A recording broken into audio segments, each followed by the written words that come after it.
দেশে একটা এমন একটা অবস্থা চলছে, দেশটা কার কে চালায় মনে হয় দেশের কোনো মালিক নাই, দেশের কোনো দেখার লোক নাই, সবাই শুধু ব্যস্ত সংস্কার সংস্কার সংস্কার। আরে ভাই কি সংস্কার করতেছে এটাই তো বুঝতে পারলাম না।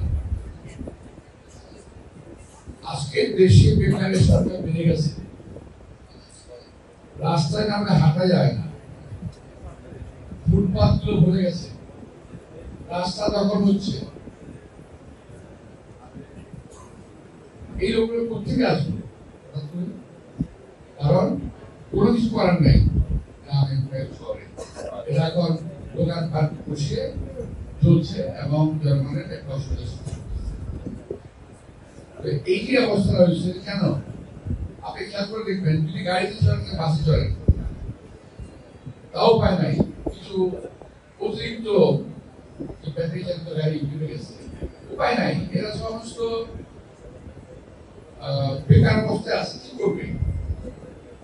কাজ তো চাই, সেদিকে বেকার এই দেশের মানুষের সমস্যার সমাধানে এই সরকারের আছে। এভাবে উলট পালট করে দিয়ে মাগুরি করে খাই।